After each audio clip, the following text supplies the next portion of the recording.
Now, Autolite and its 60,000 dealers and service stations present Suspense. Tonight, Autolite brings you Pat O'Brien in Dead Ernest, one of the most famous of suspense plays, produced and directed by Anton M. Leader. Friends, officially, spring has sprung, and you'll want a spring pep for your winter-weary car. That means when you replace old narrow-gap spark plugs with wide-gap Autolite resistor spark plugs, your car will idle smoother, give you better performance on leaner gas mixtures, save gas dollars. Yes, you actually can tell the difference in your car. Autolite regular-type spark plugs have long been standard factory equipment on many leading makes of cars and trucks. And now six of these leading makes of cars and trucks have switched to Autolite resistor-type spark plugs for factory installation on their new 1949 models. The new Autolite resistor spark plugs are the spark plugs of today and the future. Remember, you're right with Autolite. And now, Autolite presents Pat O'Brien in a tale well calculated to keep you in suspense. Accident report. 2, Police Inspector Blandon from Lieutenant S. Healy. Place, 15th Street and 4th Avenue. Time, 2:45 p.m., March 11th. Remarks. Ernest Bowers, age 34, was crossing the intersection as the signal light changed from green to red. The car, driven by Theodore Toby, made a legal right turn from 15th Street into 4th Avenue.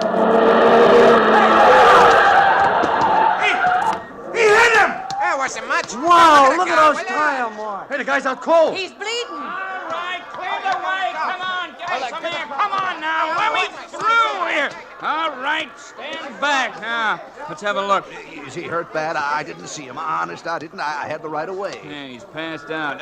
One of you people call for an ambulance. Yeah, you there. Okay, move back. Look, he's bleeding. He's bleeding. Here, I'll prop up his head. Yeah, here, use his jacket. Here, I'll hold him. Golly, he's limp. He feels just like he's dead.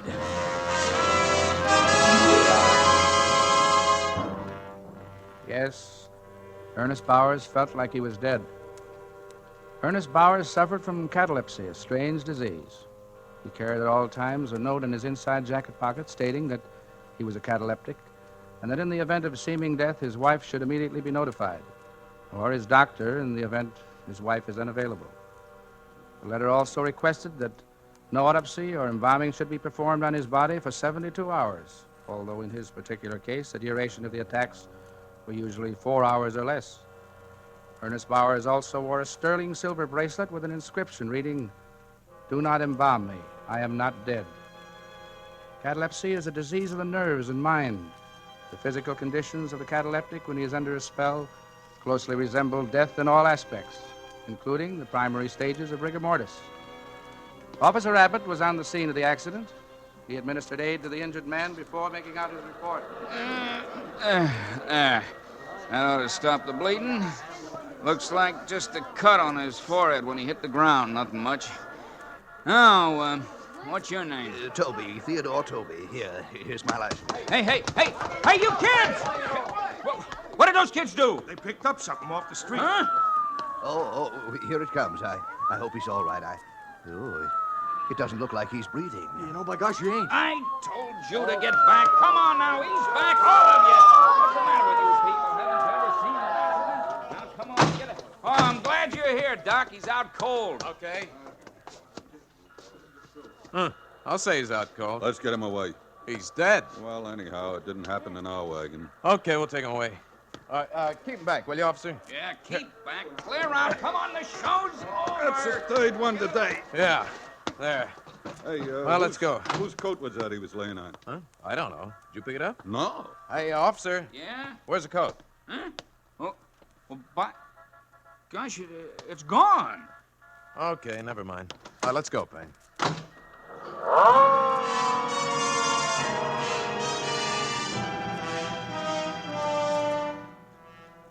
Ernest Bowers had lost the identification of his condition. The letter was in the inside pocket of his jacket. The silver chain he wore on his left wrist had snapped and fallen to the pavement. 2 youngsters picked up the chain. Robert Manelli, age 9 1/2. Tommy Stoner, 8. Let's go around the back to your father's shop, Bob. Boy, it sure is a nice chain. Hey, there's writing on it. Maybe it's a guy's name. Is he hurt bad? Nah, just a little bump. What's it say? Just a second, we'll be out of the alley. Yeah, Pop's gone home to eat. What's it say? Wait a second, will ya? It says, do not something me. I am not dead. It's screwy. What'll we do with it? Sell it, Dopey. We can buy some baseballs and stuff. Yeah, but when we try to sell it, they'll ask us where we got it. What do we tell them? Nothing. Use your head. You know what we'll do? What? We'll use Pop's welding torch. We'll melt it down. Well, he told us not to use it. Pop ain't here, is he?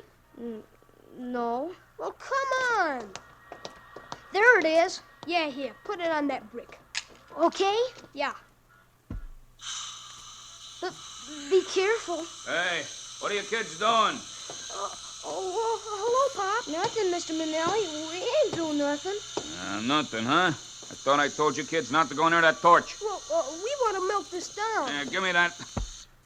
Ah, what's this all about? We found this chain, Papa, and we want to melt it down and sell it. Whose is it?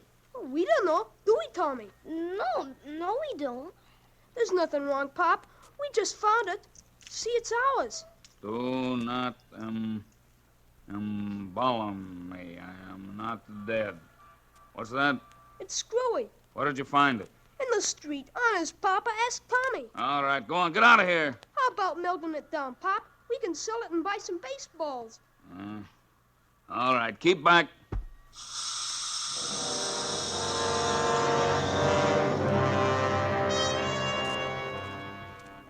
They melted it and took it to a gold and silver dealer. They sold the melted chain for $1.30. $1.30. But the coat was the principal thing. In the coat, in the inside pocket, was the letter. The information about Ernest Bauer's condition was in that letter. The instructions that could save his life. The coat was picked up from the street by honest Jerry Murdoch. There's a big sign near the corner of 15th Street. It says, Honest Jerry Murdoch, Swap Shop. He brought the coat into his store, rummaged around in his shelves until he found some cleaning fluid and then started to clean the blood stain. Looking for a sport jacket. Just a moment. Okay. Conservative. Oh, will you come over here, please? Yeah, something on that order. Pick out what you want. How much you want to spend? About $5. These cost more. How much? From 8 to 12. They don't look so hot for $8. From 8 to 12. Say, wait a minute. I'm just putting a new one in stock over here by the counter. Yeah, that looks all right. What size is it? I don't know. Here, try it on. Okay. Yeah, feels all right. Kind of stiff in front here, though. That's because it's almost new. You'll break it in. Feels like cardboard or something. You want it? $5. Okay. There might still be a couple of stains on it. I ain't had time to take out. Use some cleaner on it or bring it to the tailor's. It'll be better than new. Yeah. Here's a $5.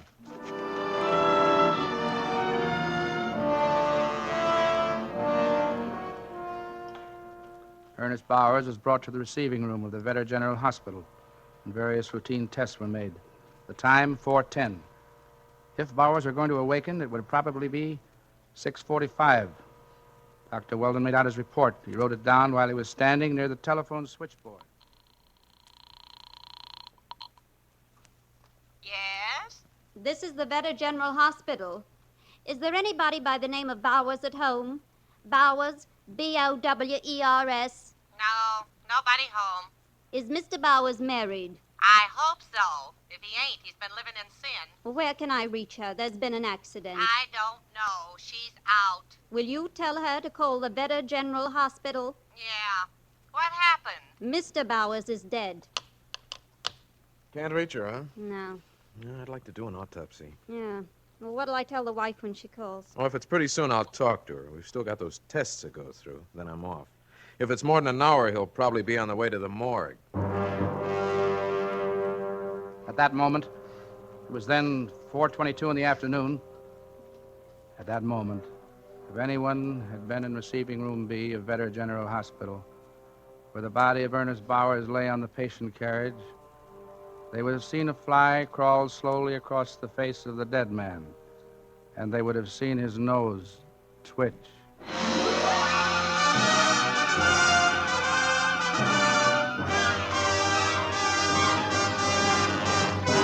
For Suspense, Autolite is bringing you Pat O'Brien in radio's outstanding theater of thrills, Suspense.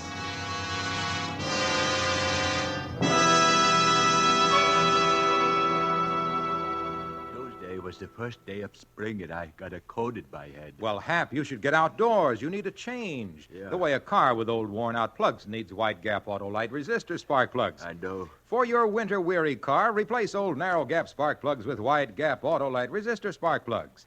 A car idles smoother, gives better performance on leaner gas mixtures, actually saves gas dollars. And what's more, wide gap Autolite resistor spark plugs cut down spark plug interference with radio and television reception. I gotta get rid of this cold. We should all get rid of winter ills and get rid of old narrow gap spark plugs. Everybody should install a set of wide gap Autolite resistor spark plugs. Everybody can cure somebody else's cold. But only Autolite offers smart car and truck owners everywhere the sensational advantages of resistor-type spark plugs.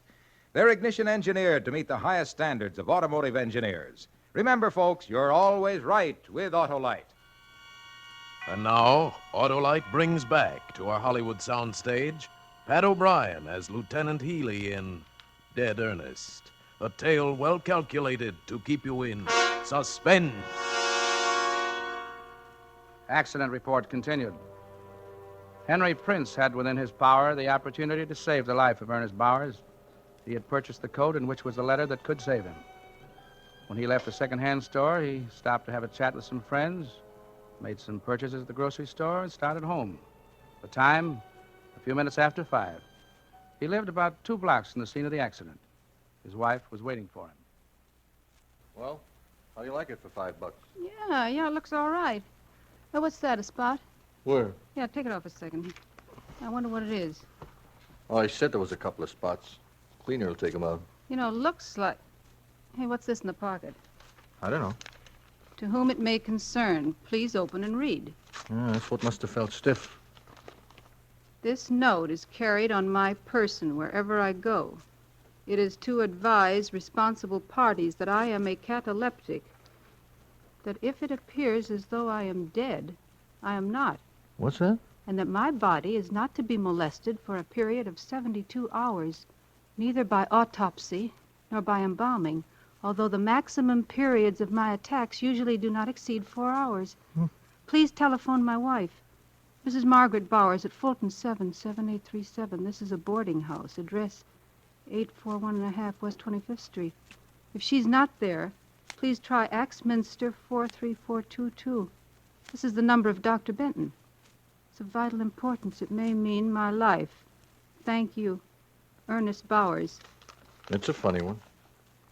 Where'd you get the coat, Henry? Honest, Jerry Murdoch's. Wonder what we can do. Nothing. It's probably been forgotten already.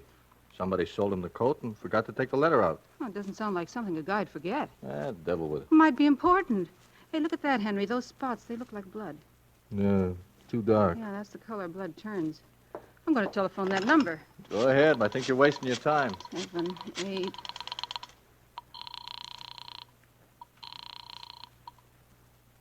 Hello? I'd like to talk to Mrs. Bowers. She ain't in. Well, how do you know? You didn't even call... I know. She went out. And you ain't the first to call her. Who else wanted to get in touch with her? Oh, somebody. I don't know who. Oh. Well, thank you.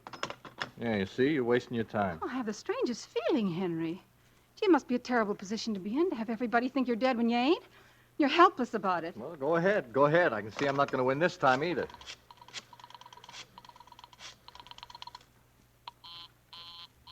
Busy. How about some dinner? Oh, it's cooking. I just can't get out of my head. That guy, whoever he is, lying there and people thinking him dead when he ain't. Maybe doing things to him. What's embalming? They do that at the morgue. It's preparing his body for burial. I think they take all the blood out of his veins. Well, that would kill him if he wasn't already dead. Couldn't kill him no deader. Henry, I'm going to find out about that coat. Where's this place you bought it? Now, wait a minute, Francis. I put in a good day's work. I'm tired. I don't want to run around the city looking for something I don't even know about. Well, then I'll go myself. Well, how about me at home here while you go out? I want to eat. I'm hungry. Look, dinner won't be ready for another 15 minutes anyway. Now, look, where's the place? Oh, all right. I'll go with you.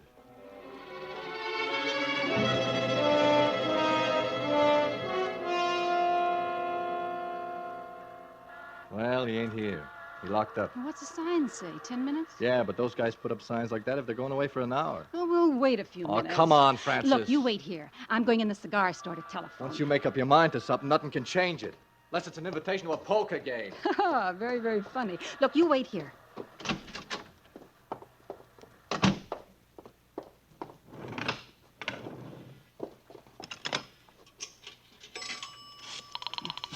Seven, 8.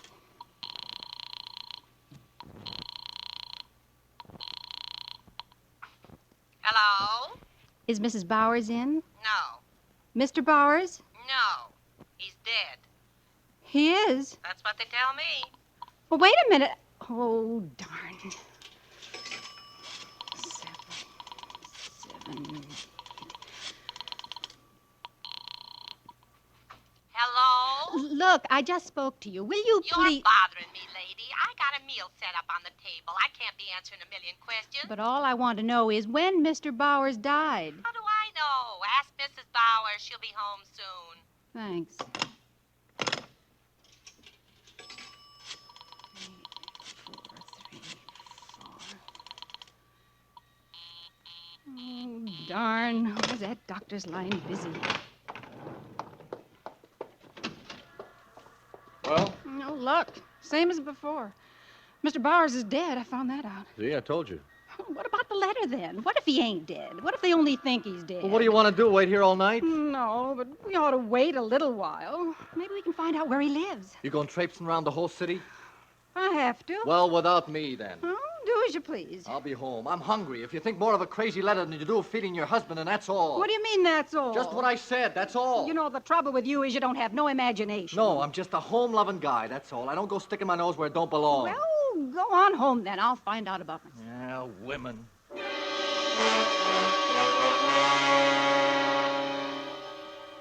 A different turn of speech. Another question. If the boarding house woman were more cooperative, if she knew the facts of the case, or took an interest in the death of Ernest Bowers, if. At the hospital, meanwhile, events were pursuing their normal course. Couldn't reach anybody, huh? No, Doctor. I tried just a few minutes ago. That boarding house woman snapped my head off. Well, we're finished with the test. Sure wish we could do that autopsy. Maybe later after he's gone to the morgue. Want me to try again? No. Get me the orderly room. Okay. Use that one there. Oh, Payne? Yeah? There's Dr. Weldon. There's a delivery for you to go to the morgue. Now? Yeah. I ain't have nothing to eat since I Yeah, don't know... since lunch. Go on now, Payne. It's down in the receiving room. The papers are down there, too. Oh, why can't it wait a few minutes? It's got to go now. They want to start embalming so they can go home. Well, how about sending one of the other boys? Oh, I don't care, just as long as it gets there. Okay. Want me to keep trying to reach his home? No, the rush is off. Anytime now. It's going to the morgue. Tell you what, you can wait till his wife calls here. She should be home pretty soon, I guess. I'll be here all evening. I want to talk to her. All right, Doctor. Oh, don't get your wires crossed.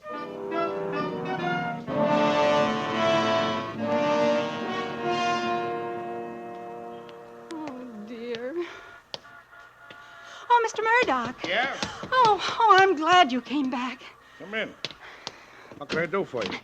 You sold my husband a jacket, a sport jacket this afternoon. Did I? What kind? Yeah, light blue, and it had a few stains on it. Sorry, can't take back anything once it's Oh, sold. no, I don't want to give it back. Where'd you get it, Mr. Murdoch? I don't even know which one you're talking about. I Look, sell it a lot must of... have been a few hours ago. Blue with thin red boxes. Oh, that one. What about it? Where'd you get it?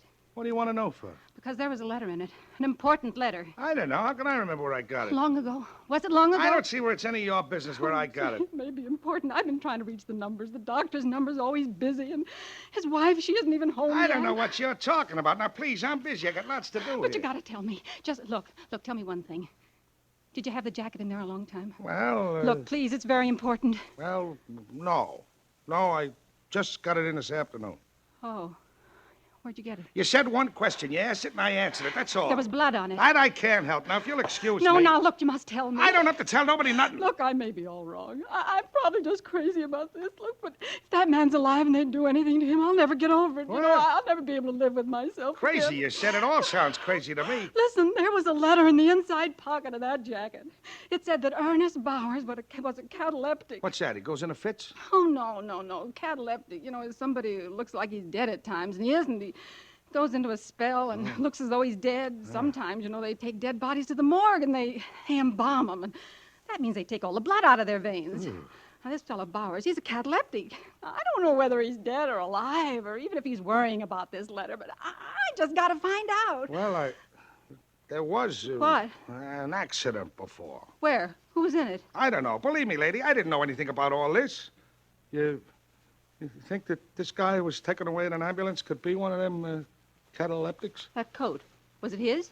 Yeah, lady, yeah. But it was left there in the street. They drove away and left Who? it. The ambulance. What ambulance? I don't know. It was on the corner. The cop was there. He told somebody to call an ambulance and came and took away the man. A cop. I saw a cop outside while I was waiting for you. Is that the same cop? Yeah.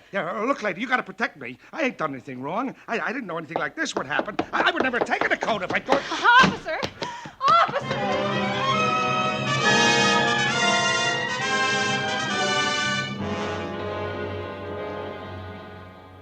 Ernest Bowers lay on a slab in the morgue.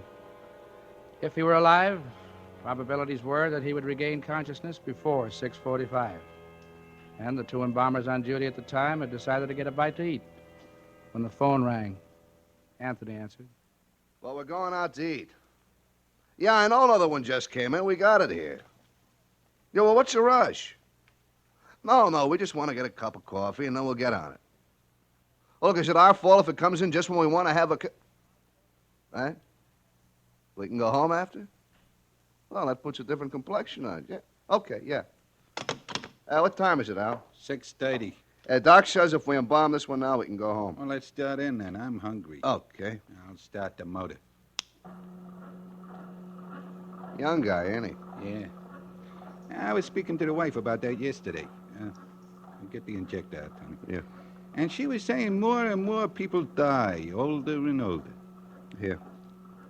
Yeah, it looks like we can open through the neck. Yeah. Give me a piece of that goose. All right. Yeah.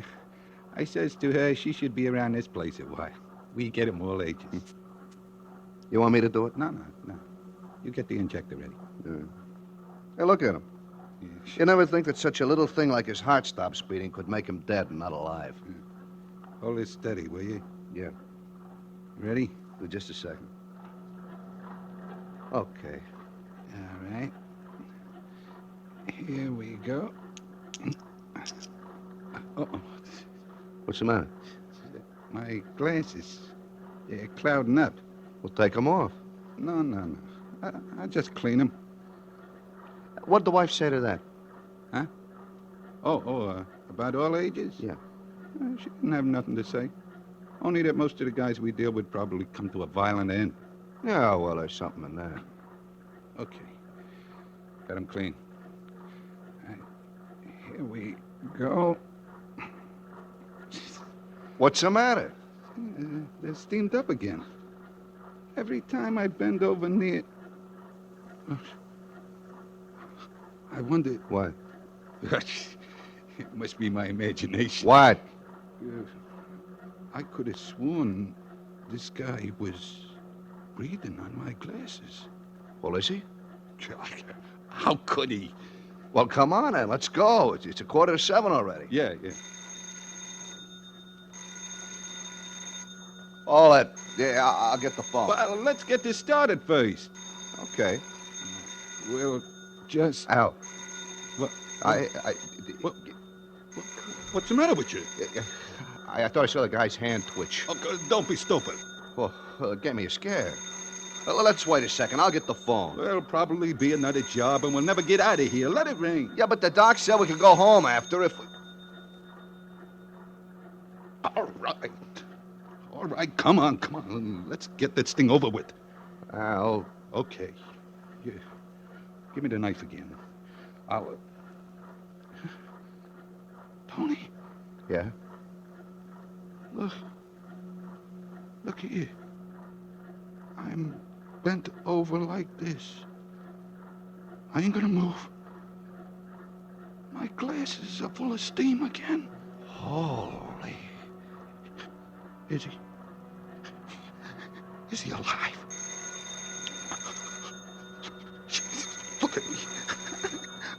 I'm shaking all over. Look at him, Al. Look at his lips. Listen. Shut off that motor!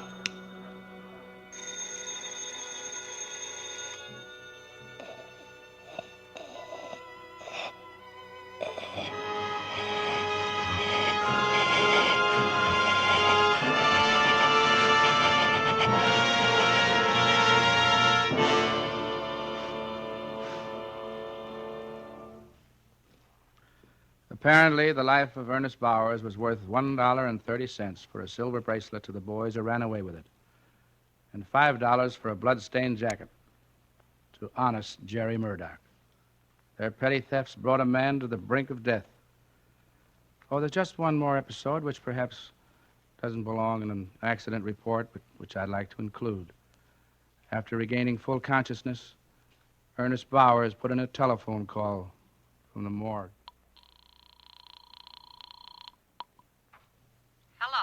Hello, Mrs. Brawley. Is Mrs. Bowers in? I don't know. I'll see. Josie, see if Mrs. Bowers is home. Who is it? Well, this is Mr. Bowers. Who? Mr. Bowers? Why, they told me you was dead. The hospital called and said... Yeah, I know, Mrs. Brawley, but they made a mistake. Oh. Well, here she is. Hello, Ernest. Where are you? Well, darling, it's quite a long story. You see, Never mind. You get right home, here? Dinner's getting ice cold.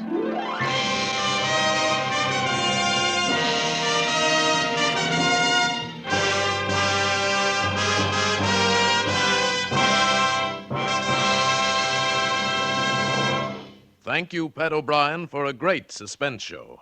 Now, here is Harlow Wilcox. I still got my coat in my head, Marlowe. Well, Hap, why don't you swap it for something useful? I'd like to. The way folks are swapping winter chills for springtime thrills, replacing old narrow gap spark plugs with wide gap Autolite resistor spark plugs. Autolite resistor spark plugs are made by Autolite men who make over 400 products for cars, trucks, airplanes, and boats in 28 Autolite plants from coast to coast. And Autolite also makes complete electrical systems for many makes of America's finest cars. Batteries, spark plugs, generators, starting motors, coils, distributors. All ignition engineered to fit together perfectly, work together perfectly, because they're a perfect team. So, folks, don't accept electrical parts that are supposed to be as good.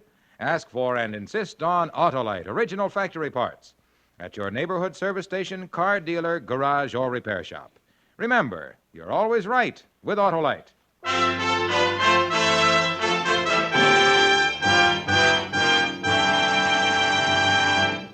Now, here again is Mr. Pat O'Brien. It's been a pleasure for me to join this fine cast in bringing you another suspense play.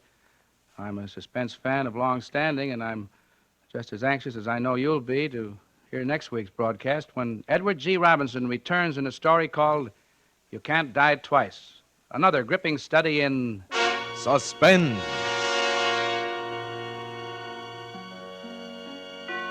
Pat O'Brien may currently be seen in the RKO picture The Boy with Green Hair. Tonight's suspense play was written by Selig Lester and Merwin Gerard, with music composed by Lucian Morawek and conducted by Lud Gluskin. The entire production was under the direction of Anton M. Leader. Next Thursday, same time, hear Edward G. Robinson in You Can't Die Twice. You can buy Autolite electrical parts, Autolite resistor spark plugs, Autolite stay-full batteries at your neighborhood Autolite dealers. Switch to Autolite. Good night. Here's great news. Suspense on television may be seen in many parts of the country every Tuesday night. This is CBS, the Columbia Broadcasting System.